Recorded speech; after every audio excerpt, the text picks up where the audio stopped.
Hello everyone and welcome back to my YouTube channel Code with Ria. So in today's lecture we would be doing looping statements.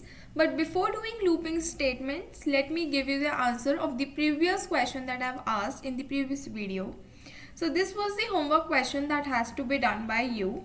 You had to make a calculator using switch case statement. So मैं एक बार आपको ये समझा देती हूँ and then we will move to the looping statements. सबसे पहले मैंने हेडर फाइल लिखी है, then I have written the main function, then मैंने यहाँ पे 3 वेरिएबल्स बनाए हैं, तीनों के तीनों ही इंट टाइप के हैं, A B and choice. Printf से मैंने ए और बी वैल्यूज़ को एंटर करवाने के लिए एक स्टेटमेंट प्रिंट करवाया. स्कैन एफ के थ्रू मैंने यूज़र से वैल्यूज़ को इनपुट लिया. प्रिंट एफ में मैंने यहाँ पे चॉइस को एंटर करवाया है, चॉइस के लिए एक स्टेटमेंट प्रिंट करवाया है एंड स्कैन से मैंने वैल्यू को इनपुट कराया. ना क्वेश्चन ये आता है कि मैंने चॉइस क्यों एंटर करवाई है. यहाँ पे जो भी यूज़र चॉइस एंटर करेगा वो चॉइस इन ये जितने भी यहाँ पे मैंने केसेस लिखे हैं 1 2 3 4 and the last one is default, ये इनसे मैच होगा. If the choice entered is 1 2 3 और 4 then any one of this will be printed. जो भी इसके अंदर लिखा है वो एग्जीक्यूट हो जाएगा. But if the choice is not a match with 1 2 3 and 4, then the default statement, that is invalid choice, will be printed. So first case में मैंने क्या लिखा है, printf sum is %d and a plus b, यहाँ पे मैंने सम print करवाया है. सिमिलरली केस 2 में मैंने सब्ट्रैक्शन के लिए करा है, केस 3 में I have done for multiplication, case 4 में मैंने यहाँ पे एक इफ एल्स कंडीशन भी लगाई है. आप चाहो तो इफ एल्स कंडीशन बिना लगाए भी ये क्वेश्चन सॉल्व कर सकते हो, बट जब आप इफ एल्स सीख चुके हो तो क्यों ना हम हर एक प्रोग्राम में उसे इम्प्लीमेंट करते जाए. जो भी हम चीज़ें सीखते हुए जा रहे हैं हमें ये ध्यान रखना है कि हम उसे हर एक प्रोग्राम में हम जितना अच्छा कर सकते हैं, जितने अच्छे से उसे इम्प्लीमेंट कर सकते हैं हमें करना चाहिए. इससे हमारे कॉन्सेप्ट स्ट्रॉन्ग होंगे. सो मैंने यहाँ पे लिखा है that if a is greater than b, तो मैं करूँगी a divided by b. But else में मैंने क्या करा है, एल्स में मैंने करा है if b is greater than a. If this condition is false then it is very obvious that b is greater than a. तो फिर आपका क्या प्रिंट होगा, that b divides by a. And अगर यूज़र 1 2 3 एंड 4 में से कोई भी चॉइस एंटर नहीं करता है तो एक default statement invalid choice will be printed. So now let's get the output. Compile करेंगे, रन करेंगे एंड यहाँ पे अभी एक स्टेटमेंट लिखेगा. Let me enter the value 6 and 2. मैं इवन नंबर्स ही ले रही हूँ. ये मुझसे अब चॉइस पूछ रहा है, मैंने डाला 1. The sum comes out to be 8. Now what if मैंने 1 2 एंड 3 एंड 4 में से कुछ भी नहीं डाला, कुछ और ही स्टेटमेंट डाल दिया, तो फिर देखते हैं क्या आता है. 6 एंड 2 सेम, मैंने यहाँ पे डाला 6, मेरे पास प्रिंट होकर आया है invalid choice. That means when your choice does not get matched with the cases shown, a default statement will get printed. So now let's move to our notebook and आज हम start करने वाले हैं looping statement से. मैंने आपको last lecture के अंदर इफ़ एल स्टेटमेंट कराए थे, सिलेक्शन कंट्रोल स्टेटमेंट्स जिनको हम बोलते हैं, मैंने आपको वो करवाए थे. आज हम करने वाले हैं लूपिंग स्टेटमेंट्स. लूप मतलब चलते रहना, एक ऐसा लूप बन जाता है. लूप मैं आपको चलो रियल लाइफ से कनेक्ट करती हूँ थोड़ा. हम सभी म्यूज़िक सुनते हैं, म्यूज़िक के लिए हम बेसिकली स्पॉटिफाई का यूज़ करते हैं. स्पॉटिफाई पे आप क्या करते हो, अपनी एक प्लेलिस्ट बना लेते हो एंड फिर आप क्या करते हो, स्टार्ट कर देते हो एंड फिर वो एंड तक चलता रहता है. और अगर वो एंड पे आके ख़त्म भी हो जाता है तब भी इनमें से कोई सा भी सॉन्ग दोबारा से स्टार्ट हो जाता है. तो इसका मतलब क्या है कि आपको एक बार ही स्टार्ट करना पड़ा, उसके बाद तो वो अपने आप ही चलता रहा एंड जब आप उसे स्टॉप करोगे वो तब रुक जाएगा. तो लूप मीन्स एक ही चीज़ को हमें बार बार हम उसको करते रह रहे हैं. तो लूपिंग की ज़रूरत प्रोग्रामिंग में कहाँ से आ गई, देखो. फॉर एग्जाम्पल मैंने लिखा प्रिंट एफ क्या होता है ये आपको पता होना चाहिए अब. And I have written hello world, मैं हेलो वर्ल्ड को प्रिंट करवा रही हूँ, ठीक है. यूज़र ने मुझे बोला कि एक बार प्रिंट कराओ, ठीक है मैंने करवा दिया। यूज़र ने बोला 2 बार प्रिंट कराओ, ठीक है मैंने करवा दिया। यूज़र ने बोला 10 बार प्रिंट कराओ, थोड़ी सी मुश्किल होगी बट हो जाएगा, ठीक है। यूज़र ने बोला कि 100 टाइम्स प्रिंट कराओ, कितने टाइम्स? 100 टाइम्स आपको ये हेलो वर्ल्ड को प्रिंट करना है। अब हो तो जाएगा ये भी, लेकिन ये बहुत ज़्यादा टाइम कंज्यूमिंग हो जाएगा। अब अगर कुछ कोई स्मार्ट हुआ तो वो एक को ही कॉपी करके 100 टाइम्स पेस्ट कर देगा, बट ये इसमें भी टाइम लग रहा है, आपको भी टाइम लगेगा, कंपाइलर को कंपाइल करने में, देन एग्जीक्यूट करने में भी टाइम लगेगा। तो इसके लिए हमारे पास एक कॉन्सेप्ट आता है, क्यों ना हम इस स्टेटमेंट को एक लूप में डाल दें। लूप में अगर हम डाल देंगे तो जब तक हम जो भी कंडीशन इसको देते हैं वो मीट नहीं होती है, या फिर अगर मीट होगी वो बाहर हो जाता है, तब तक ये लूप में चलता रहेगा चलता रहेगा चलता रहेगा। सो लूपिंग क्या होता है? सो लूपिंग की मैं एक सिंपल सी डेफिनेशन लिख देती हूँ। लूपिंग क्या होता है? लूपिंग स्टेटमेंट्स बोल सकते हो, या फिर आप इसको इटरेटिव स्टेटमेंट्स भी बोल सकते हो, गलत नहीं होगा। ओके, सो लूपिंग क्या होता है? They are used to execute a single statement or a block of statements। यहाँ पे तो मैंने एक सिंगल स्टेटमेंट को प्रिंट करा है, बट अगर आपको ऐसे बहुत सारे स्टेटमेंट्स के साथ करना हो जो कि डिफरेंट हो तो आप वो भी प्रिंट करवा सकते हो n times till the condition meets। till the condition meets। आप यहाँ पे कोई कंडीशन लगाते हो और जब तक वो कंडीशन ये मीट नहीं करता तब तक आपका लूप चलता रहता है चलता रहता है चलता रहता है। नाउ लूपिंग की ना 3 रिक्वायरमेंट्स होती है। क्या होती है? रिक्वायरमेंट्स होती है। आपको ये 3 चीज़ें चाहिए, आपको ये 3 चीज़ें अपने लूप में इंक्लूड करनी पड़ती है इफ़ यू वांट कि आपका लूप ढंग से काम करे। So the first thing is कि आपको इनिशियलाइजेशन करना होता है। क्या करना होता है? इनिशियलाइजेशन करना होता है सबसे पहले तो। सेकेंडली आपको एक कंडीशन देनी होती है, एंड थर्डली आप इंक्रीमेंट कर सकते हो या फिर डिक्रीमेंट कर सकते हो। इंक्रीमेंट एंड डिक्रीमेंट ऑपरेटर्स होते हैं, and I have already explain this in the previous lecture.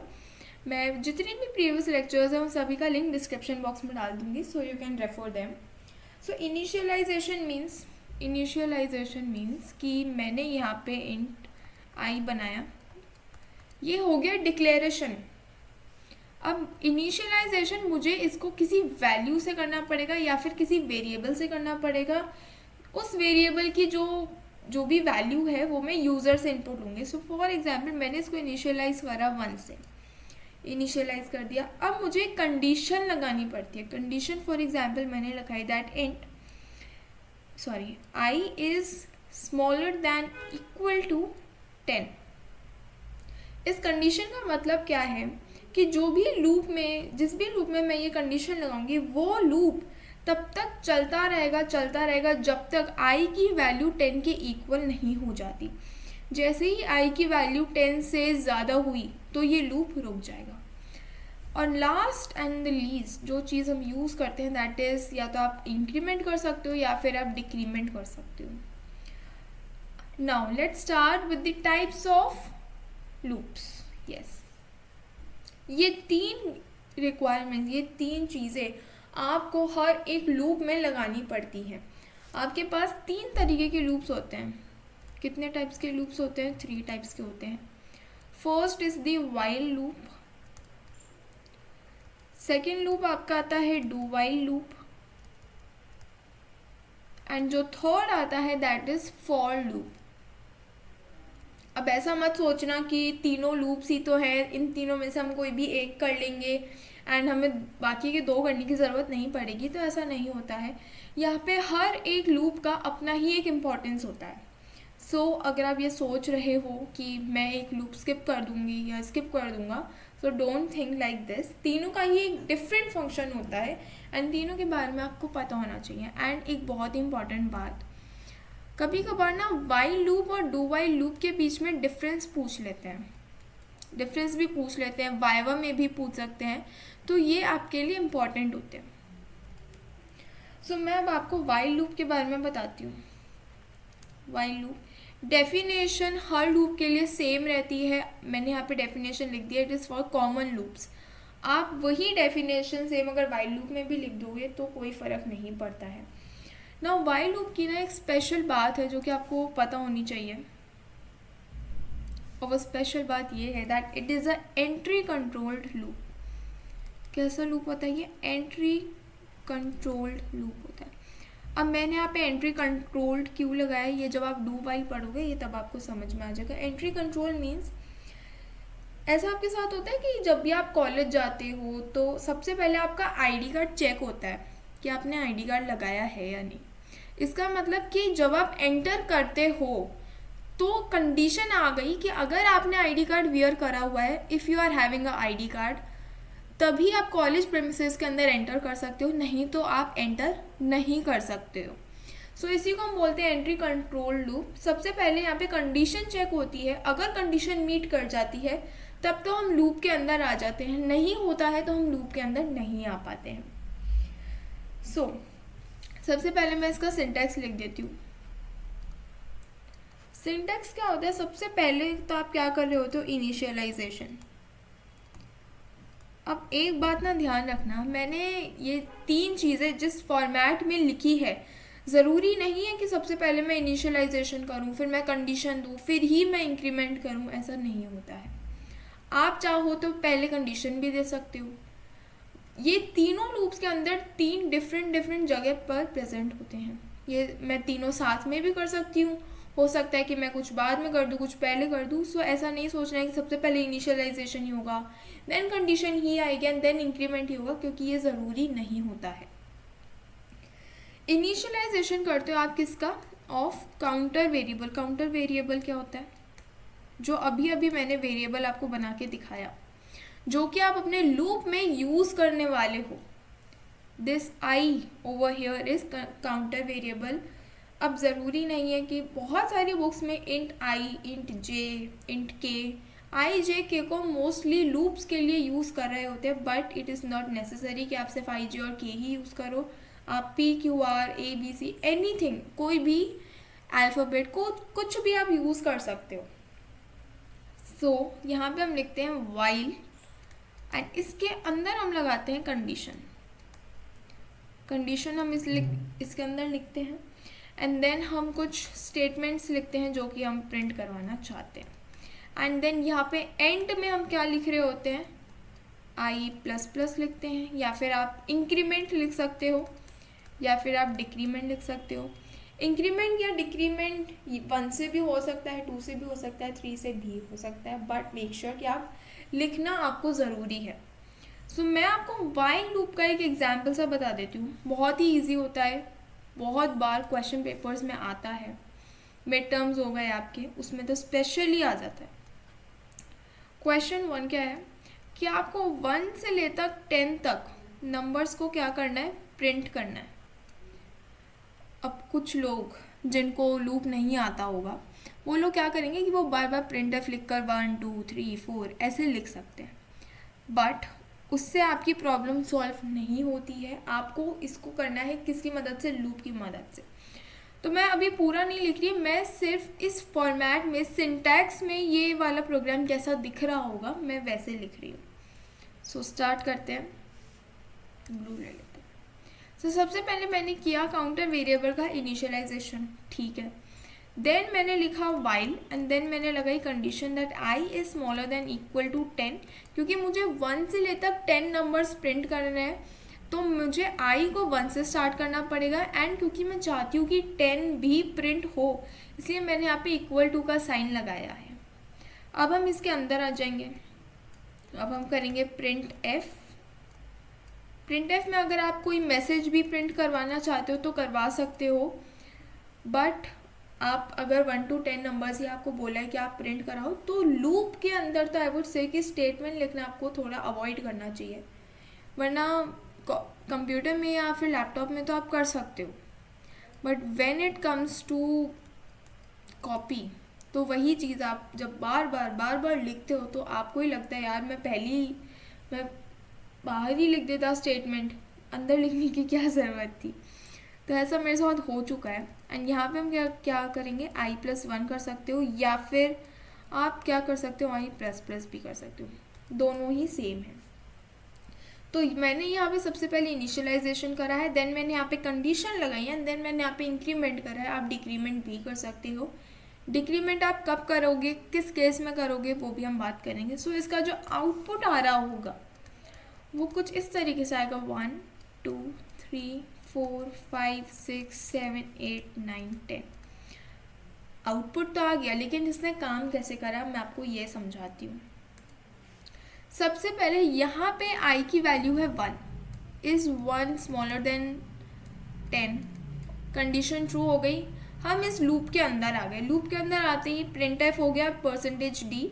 i की वैल्यू जब वो लूप के अंदर एंटर हुआ तब i की वैल्यू क्या है, 1 है, जो हमने स्टार्टिंग में इनिशियलाइज करी थी।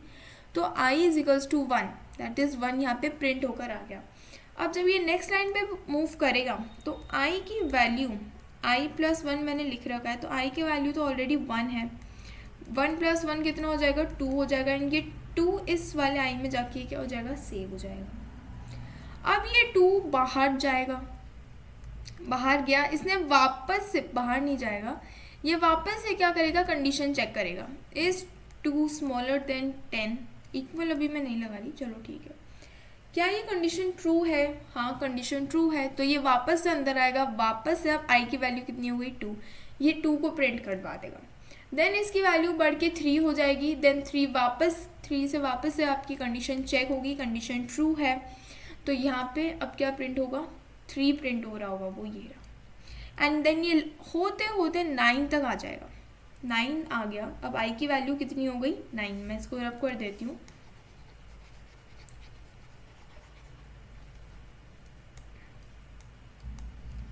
ओके, सो अब i की वैल्यू हो गई 9 यहाँ पर आया, 9 इसने प्रिंट कर दिया, ठीक है।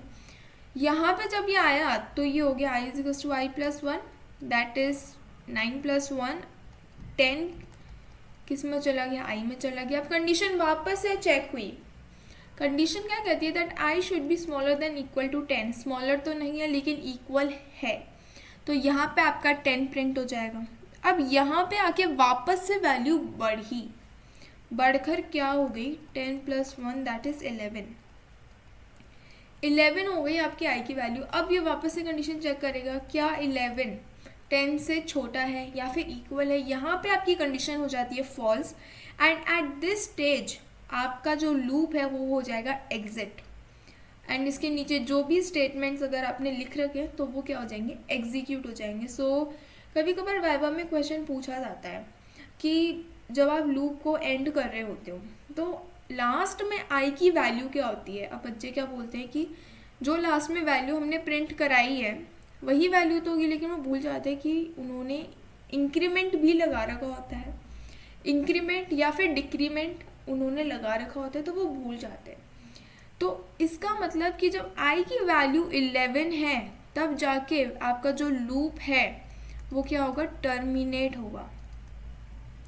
i = 10 पे तो वैल्यू ट्रू, i = 10 पे तो कंडीशन ट्रू है, तो वो 10 आपका क्या हो जाएगा, प्रिंट हो जाएगा। एंड जैसे ही आपके i की वैल्यू 11 होती है आपका लूप टर्मिनेट हो जाएगा, प्रोग्राम आपका ख़त्म हो जाएगा। आप इसे खुद से अपने C कंपाइलर पे रन करके देखना and tell me in the comment box कि ये रन कर रहा है या नहीं। वैसे 100% प्रोबेबिलिटी है कि ये रन करेगा।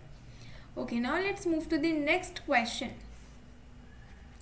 नेक्स्ट क्वेश्चन क्या है कि मुझे 1 to n नंबर्स क्या करने, प्रिंट करने। एंड यहाँ पे जो n है ये कौन एंटर करेगा, यूज़र एंटर कर रहा होगा। सो मैं इसका एक पूरा प्रोग्राम लिख देती हूँ। पहले तो आप अपनी हेडर फाइल लिखोगे, then you will write int main and यहाँ पे आप इंट i एंड n लिखोगे। i को आप इनिशियलाइज़ कर देते हो 1 से, मैं नीचे इनिशियलाइज़ कर दूँगी क्योंकि मुझे यहाँ पे सबसे पहले एक स्टेटमेंट लिखना है, that is printf enter the value of n